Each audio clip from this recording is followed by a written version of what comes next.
des sections de Niafunke, Bandiagara, Mopti, Guéné, Douanza et Téninkou. Monsieur le gouverneur de la région de Mopti, population de la région administrative de Mopti, permettez-moi tout d'abord de vous remercier d'avoir répondu avec autant de chaleur et d'enthousiasme à l'appel du parti et du gouvernement en ce jour où une phase nouvelle de l'évolution politique de notre République est consacrée par la mise en place des gouverneurs de région. Pourquoi avons-nous tenu à assurer une grande solennité à cette installation? C'est que dans la révolution en cours, nous considérons comme un facteur essentiel de leur réussite la promotion des régions économiques pour la mise en œuvre de notre premier plan quinquennal de développement. Au centre de cette promotion, nous comptons naturellement sur la mobilisation à la base de nos comités de village, la foi que chaque militant de l'Union soudanaise a dans le parti, sa volonté de participer activement à la construction nationale, mais nous considérons comme primordial le rôle qu'aura à jouer pour coordonner cet ensemble le gouverneur de région, représentant directement le gouvernement et chargé de veiller à l'application des décisions, mais aussi de proposer, compte tenu de l'expérience vécue, les aménagements souhaitables aux formules proposées par le pouvoir central. Pour les uns et les autres qui avaient assisté aux phases successives ayant marqué la décolonisation sur le plan politique, il ne vous échappera pas que les réformes administratives se sont succédées pour faciliter la cohésion des populations et affirmer cette solidarité agissante de tout un peuple qui a forgé pas à pas, contre toutes les forces colonialistes, l'unité politique des partis au sein de l'Union soudanaise RDA.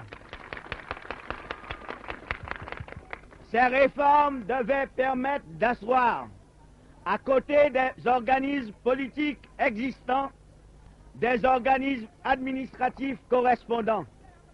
Les premiers étant mis en place dans la lutte politique pour l'indépendance nationale, les seconds relayant les structures fabriquées de toutes pièces par le pouvoir colonial pour maintenir son prestige et sa domination. L'organisation politique a rempli magistralement son rôle en conduisant les populations maliennes à conquérir leur indépendance totale. Les étapes successives dans cette lutte politique nous ont amenés, après la semi-autonomie, à l'autonomie interne, avant la souveraineté pleine et entière que nous détenons et dont nous entendons jouir pleinement pour réaliser les objectifs que nous nous sommes définis, élever le niveau de vie des populations en réalisant par le peuple et pour lui les réformes nécessaires dans tous les domaines. C'est pourquoi, dès le lendemain de l'application de la loi cadre, les réformes administratives sont intervenues en raison de leur impérieuse nécessité pour donner à l'administration un contexte nouveau, conforme aux réalités et aux besoins du peuple.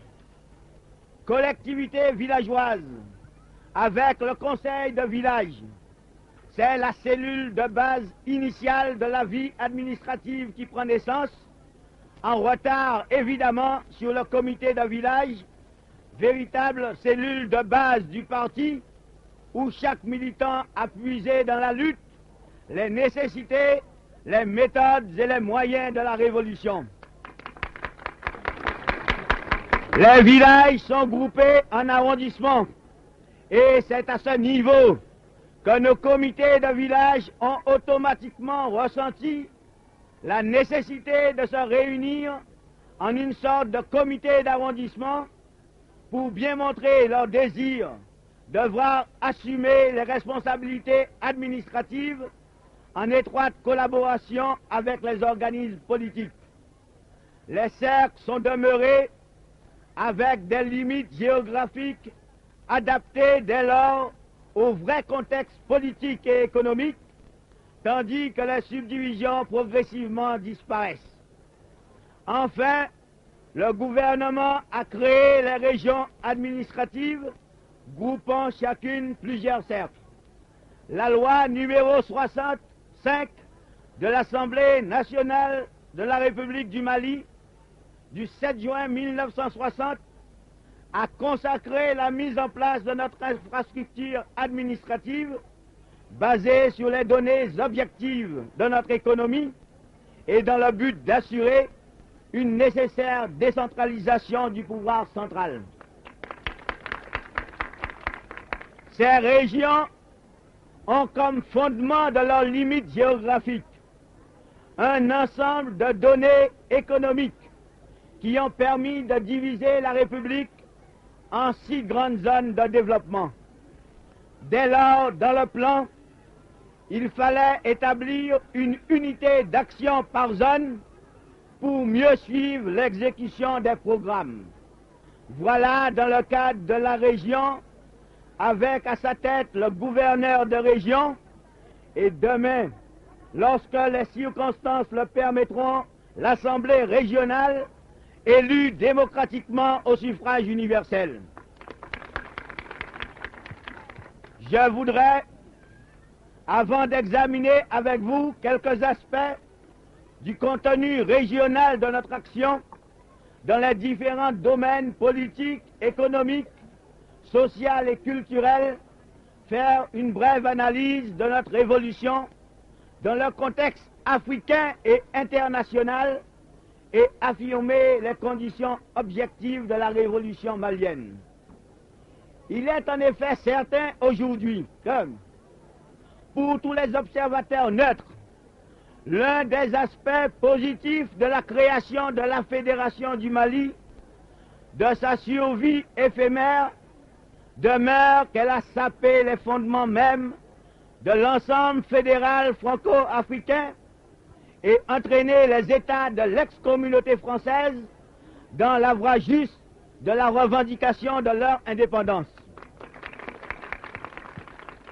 Si la Fédération répondait pour nous à la manifestation d'une option fondamentale définie à tous nos congrès ou conférences des cadres, la recherche de l'unité africaine par le fédéralisme africain, il n'en demeure pas moins que les contradictions internes devaient aboutir à la proclamation de l'indépendance de la République du Mali et que le congrès extraordinaire du 22 septembre 1960 demeure un des faits les plus saillants de la politique africaine.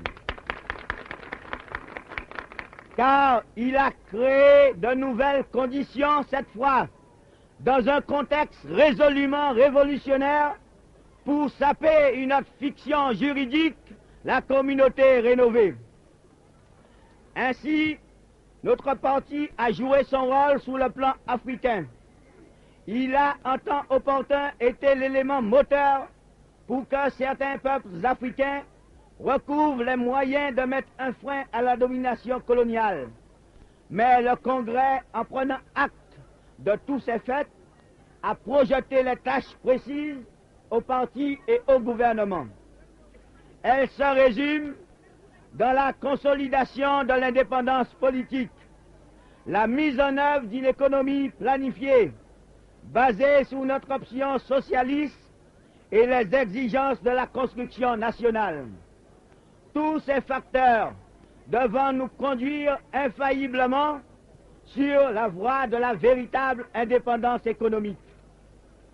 Pour consolider notre indépendance, nous devons tenir compte des phénomènes historiques que nous vivons et qui se traduisent sous les différentes formes schématiques suivantes. Racisme en Afrique du Sud et en Amérique. Colonialisme en Afrique du Nord, en Angola et dans les territoires africains de l'Afrique de l'Est.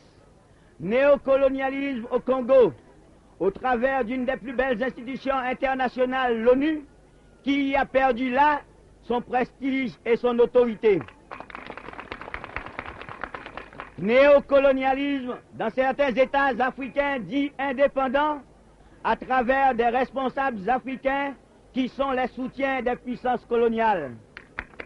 Enfin, impérialisme à Cuba, qui veut construire son pays par ses propres méthodes et sa propre conception de la révolution, marquée par la volonté d'être maître de sa destinée.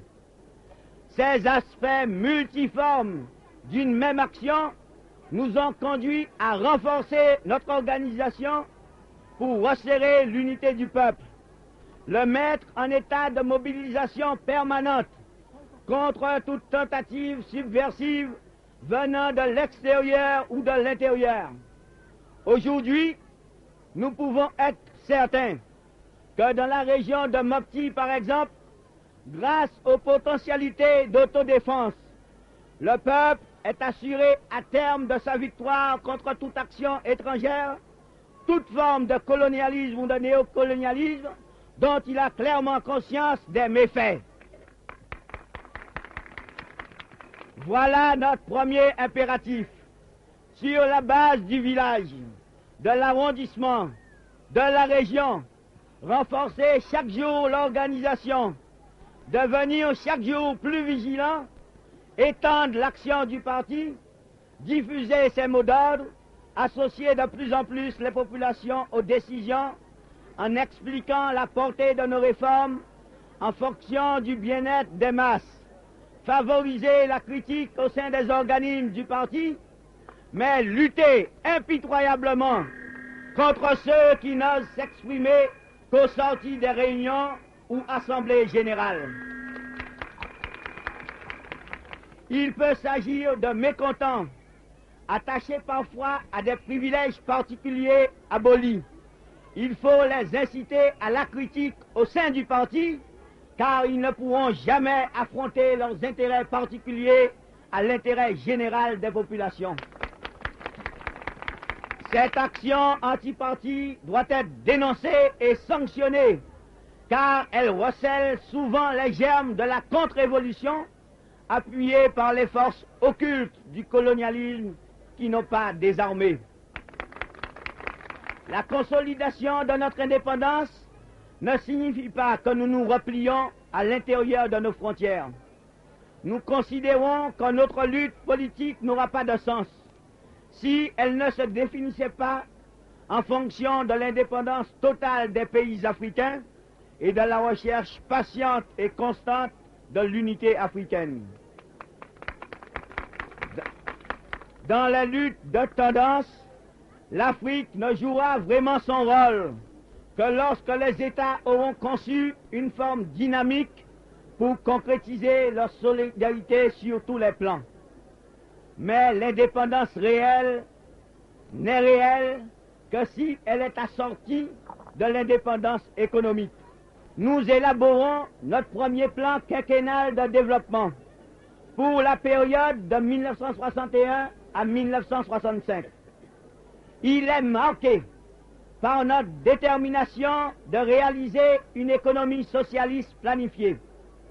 Au Mali, où toutes les couches sociales ont été exploitées, les problèmes qui se posent à nous revêtent des aspects nouveaux dans l'édification du socialisme. Nous avons, dans une première étape, mis en place les cellules de production sur une base coopérative, facilitant le travail collectif et multipliant les possibilités d'action. Groupements ruraux associés, SMDR sont aujourd'hui installés. Nous avons mis sous le contrôle de l'État les secteurs importants de notre économie, hier encore aux mains des puissances étrangères, créant les conditions de capitalisation malienne et freinant l'exportation inconsidérée du capital formé dans des circuits de consommation en majorité maliens. La mise en place du Trésor malien, de la Banque populaire pour le développement du Mali, de l'Office d'échange, a circonscrit l'action malveillante de ceux qui voulaient saper notre indépendance politique. Aujourd'hui, nous sommes prêts à assurer les uns et les autres de notre désir de collaboration loyale si les intérêts du peuple sont sauvegardés.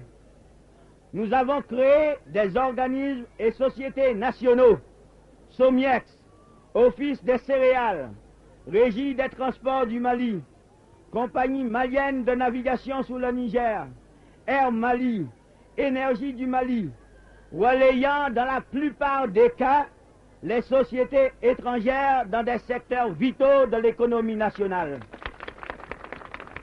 Nous voudrions en cette occasion insister sur un seul exemple. La société d'importation et d'exportation, jouissant du monopole de l'exportation des arachides, principale production exportée de la République du Mali, et du monopole à l'importation des 11 produits de première nécessité pour la consommation et l'équipement. Elle a naturellement subi les assauts des trusts coloniaux et certains petits commerçants se sont inquiétés à tort de son action. Or, la SOMIEX a suppléé en fait à un monopole que n'exerçait jusqu'alors aucun commerçant malien, mais des sociétés étrangères tenues de rapatrier sur leurs sièges sociaux la plus grande partie de leurs bénéfices en privant le pays d'immenses possibilités en investissement productif. Dans ces secteurs aujourd'hui, au niveau de l'importation et de l'exportation, les bénéfices acquis demeurent à l'État et concourent à la mise en œuvre du plan de développement. Les circuits de distribution peuvent toucher les consommateurs par les coopératives, les SMDR, les magasins témoins, mais aussi les commerçants agréés ou les commerçants groupés en société. Dans le même ordre d'idée, nous avons incité les commerçants à se grouper pour multiplier leurs possibilités. Voilà un exemple de la nationalisation d'un secteur obéissant à l'intérêt supérieur du peuple et sauvegardant celui des couches sociales prêtes à apporter leur concours loyal et honnête à l'édification de la nation. Enfin, nos exigences pour la construction nationale ont conçu l'adhésion du peuple. Il l'a manifesté par sa contribution volontaire en investissement humain de tout ordre, depuis le secteur social, dispensaire, école, le secteur de production, champs collectifs, canaux d'irrigation, jusqu'au secteur de l'équipement de base, routes et ponts. Il l'a affirmé par sa volonté de faire revivre sa propre culture et de la développer. Il est certain que ces mêmes exigences nécessitent que le peuple reste vigilant pour que le fonctionnaire, par exemple, soit consciencieux, ponctuel, dévoué et honnête. Il doit demeurer l'exemple pour le paysan, pour l'ouvrier, qui devront produire davantage si nous voulons sortir rapidement de notre situation de sous-développement. Il est un exemple vivant car il a été souvent le cadre politique qui a expliqué les raisons de la révolution. Les militants doivent être d'une sévérité absolue envers ceux qui seraient coupables d'une défaillance quelconque dans ces domaines. C'est dans le contexte de ces vastes objectifs nationaux que nous avons décidé de placer les régions pour faciliter la réalisation harmonieuse de notre premier plan. La région de Mopti, composée des cercles de Mopti, Bandiagara, Douenza, Niafunke, Tenekou et Djéné, présente un équilibre économique, des complémentarités et des possibilités qui ouvrent un large champ à ceux qui sont chargés d'exécuter leur programme. À cette fin, nous procédons aujourd'hui à l'installation solennelle du premier gouverneur de région et je vous ferai grâce de vous présenter celui que le gouvernement a désigné pour prendre en main ses lourdes responsabilités, le camarade Mamadou Maïga. Camarade Maïga, nous avons suivi votre action dynamique et combien efficace à la tête du cercle de Mopti. Et c'est avec confiance que le parti et le gouvernement, sous la conduite du président Modibo Keïta, vous confient ce poste de haut commandement d'une région où un ensemble de problèmes se posent dans leur complexité, mais qui témoignent aussi des énormes possibilités de la région. Nous sommes certains que vous saurez vous hisser au niveau qu'exige la situation, car nous savons que vous êtes courageux, décidés et engagés, et que ces conditions sont indispensables pour que la compétence, quelle qu'elle soit, serve effectivement le peuple. Nous sommes aussi assurés que vous serez épaulés par vos collaborateurs directs, les commandants des cercles de Mopti, Bandiagara, Douanza, Niafunke, Ténékou et Djéné, et surtout par le soutien actif de toutes ces populations attachées au parti, prêtes à tous les sacrifices, car elles font confiance et elles savent qu'un ensemble de décisions que vous serez chargés de mettre en application sont dictées par le souci constant de leur apporter un peu plus de bonheur. Un rapide coup d'œil sur la situation de la région nous permet de mettre à nu quelques-uns des nombreux problèmes que nous serons tenus de résoudre tous ensemble. Problème de l'infrastructure routière ou fluviale, c'est la nécessité de rejoindre Niafunke à Mopti, Mopti à Douanza vers Gao, Mopti à Bandiagara vers Waïgouya. C'est l'amélioration fluviale qui doit permettre un jour le trafic régulier et permanent entre Ténékou, Djéné, Mopti et Niafunke. Problème de l'infrastructure aérienne, c'est la nécessité d'ouvrir dès la fin de cet hivernage le terrain de Niafunke à la circulation de nos DC-3. Problème de la production, de la commercialisation, avec une variété de produits qui pèsent dans la balance commerciale de notre jeune République. Plus d'1 milliard de poissons séchés, plus d'1,5 milliard de produits de l'élevage, à côté des productions pour la consommation intérieure, telles le riz des vastes plaines d'inondation et le mil de Bandiagara. Problème de l'alphabétisation, de l'enseignement et surtout de la régénération culturelle, avec tout cet apport qu'offre le pays des Dogons par exemple, témoignage d'une civilisation qui a de puissantes racines dans des traditions millénaires. Problème de l'expansion touristique, avec l'attrait typique de cette région, de la ville de Mopti, la Venise du Mali, de Djéné entourée de mystères, des falaises de Sanga qui connaissent les pratiques culturelles qu'on ne rencontre nulle part ailleurs, de Ombori, penché sur un mont et qui attend que les chercheurs décèlent en son sein les calcaires qui peuvent servir de base à une industrie nouvelle. Problème de l'eau, avec les contradictions naturelles propres à certaines régions, dues à l'immensité du Mali et qui font qu'à 70 km du Niger, l'eau est devenue rare et que l'homme qui doit forcer la nature doit l'affronter avec courage car les populations la placent ici comme leur première nécessité. Que de problèmes à résoudre, mais au bout, que de satisfaction quand on sait que toutes ces populations en souhaitent la solution, mais circonscrivent désormais leurs problèmes dans le cadre de l'ensemble des problèmes posés à l'échelon national. Monsieur le gouverneur, camarades, le plan qui sortira bientôt tiendra compte de ces perspectives, mais aussi des possibilités de la République du Mali. Il prendra en considération l'aide des pays amis que nous n'acceptons que dans la mesure où elle est désintéressée et qu'elle respecte nos principes de neutralisme positif, de non-alignement, ce qui ne signifie point pratique d'une politique équilibriste, car nous savons ce que nous voulons et nous sommes inspirés par le seul souci de réaliser au profit du peuple malien. Vous serez chargés de mettre en œuvre ce qui sera arrêté, d'expliquer aux populations les objectifs à atteindre, les difficultés à surmonter et d'obtenir chaque fois d'eux leur soutien sans réserve à la réussite du plan.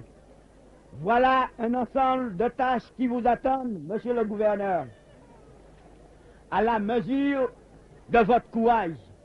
Bientôt, nous espérons que les assemblées régionales viendront renforcer l'organisation administrative et constituer un appoint pour faciliter votre tâche dans la région. Avant de terminer et de conclure, nous avons le devoir d'associer à la fête d'aujourd'hui la commémoration de l'anniversaire de la République unitaire du Congo, née le 30 juin 1960, œuvre de tout un peuple mobilisé autour du grand patriote africain Patrice Lumumba. Son lâche assassinat a marqué profondément toute une génération qui en fait le symbole de la lutte que mènent les peuples pour leur libération. Aujourd'hui, nous soutenons avec plus de grandeur encore son action à travers le gouvernement légal de Stanleyville, présidé par M. Antoine Gizenga. En ce jour anniversaire, nous réaffirmons que le peuple malien restera toujours aux côtés du peuple congolais qui lutte pour son unité et son indépendance réelle contre toutes les forces du mal coalisées à Léopoldville pour la plus grande honte du colonialisme et de l'impérialisme en Afrique. Enfin, nous associons aujourd'hui la journée anniversaire de la proclamation de la République du Ghana, République sœur qui, avec la République de Guinée, forme l'Union des États africains, en laquelle nous plaçons beaucoup d'espoir pour accélérer la décolonisation en Afrique et commencer d'abord par battre en brèche définitivement cette arme toujours fidèle des colonialistes divisés pour régner. Nous nous sommes unis et aujourd'hui, la fête de la République du Ghana est aussi la fête de l'Union des États africains et par conséquent, c'est aussi la fête du Mali. Ces trois événements, mise en place du premier gouverneur de région, commémoration de l'anniversaire de la République du Congo, commémoration de l'anniversaire de la République du Ghana, constituent en ce jour pour le Mali un heureux présage. Ces deux premières commémorations sont marquées en effet du sceau des principes essentiels de notre politique. La mise en place des gouverneurs de région représente pour nous une autre étape importante dans la réalisation de notre indépendance économique. Puissent les populations de la région de Mopti garder en mémoire les idées qui ont présidé à la cérémonie d'aujourd'hui pour que le gouverneur Mamadou Maïga retrouve chaque jour auprès d'elle l'enthousiasme, la collaboration nécessaire pour la réussite du plan afin que vive et prospère la région de Mopti et que se développe harmonieusement la République du Mali dans un monde de paix et de bonheur.